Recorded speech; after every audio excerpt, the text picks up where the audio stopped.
ఉండిలో విషాదం. వివాహేతర సంబంధంతో సహజీవనం చేస్తున్న జంట దారుణ హత్య. స్థానికులు భయాందోళన. రైల్వే స్టేషన్ సమీపం పంట పొలాల్లో పురుషుని మృతదేహం. మంచానికి కట్టేసి ఉన్న మహిళ మృతదేహం. డిఎస్పీ ఆధ్వర్యంలో కేసు ముమ్మర దర్యాప్తు. నిన్న సుబ్బారావు అనే అతను ఆయన బాడీ మనకు రైల్వే స్టేషన్ అవతల పొలంలో దొరికింది కదా. సో దానికి అది ఆత్మహత్య కానీ మాకు ఇప్పుడు దాకా ఉన్నటువంటి సాక్ష్యాధారాలు. కాకపోతే మొన్నటి రోజు ఏమైంది, ఇప్పుడు ఈరోజు ఎవరైతే ఈవిడ చనిపోయినట్టుగా మనం వెళ్ళి చూసామో విజయలక్ష్మి వచ్చేసి పాలకోడేరు పోలీస్ స్టేషన్ లిమిట్స్లో వాళ్ళ అమ్మాయి కంప్లైంట్ ఇచ్చింది, మా అమ్మ కనపడటం లేదు అంటే. అక్కడ ఒక మిస్సింగ్ కేసు రిజిస్టర్ చేశారు ఆల్రెడీ పాలకోడేరు. సో ఆ మిస్సింగ్ కేసు ఉన్నప్పుడు చూస్తే వాళ్ళ మదర్ ఫోన్ స్విచ్ ఆఫ్లో ఉంది. సుబ్బారావు ఆయన బాడీ దగ్గర 3 సెల్ ఫోన్స్ ఉన్నాయి. దాంట్లో ఒక సెల్ ఫోన్ ఈమెది విజయలక్ష్మి. సో అది మనకు ఫ్లైట్ మోడ్లో ఉంది.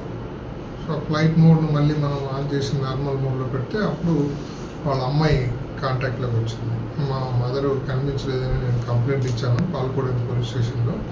ఇప్పుడు ఎక్కడ ఏంటి మా మదర్ అంటే, ఇట్లా ఇక్కడ ఈయన చనిపోయినాడు, ఈయన దగ్గర ఈ ఫోన్ దొరికిందమ్మా, ఆమె ఎక్కడుందో కూడా మేము కూడా చూస్తున్నామని చెప్పేసి చెప్పడం జరిగింది. తర్వాత ఈ లాస్ట్ వీళ్ళు ఎవరితో మాట్లాడారు ఏంటి అని టవర్ లొకేషన్ చూసి ఈలోగా మనకు ఇక్కడ ఈ బాడీ ఉన్నట్టుగా మనకు కంప్లైంట్ ఇచ్చారు. వెళ్ళి చూస్తే ఇప్పుడు ఇక్కడ ఈమె చనిపోయింది.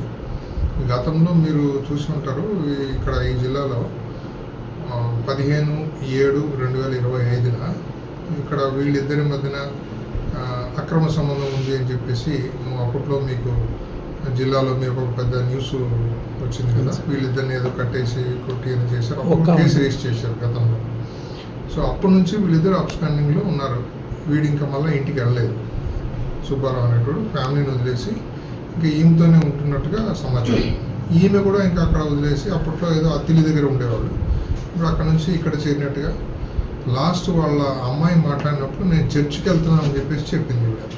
సో మా అమ్మ చర్చికి వెళ్తుంది కదా అని అనుకుంది. తీరా చూస్తే ఇక్కడ ఆమె బాడీ లాగా దొరికింది.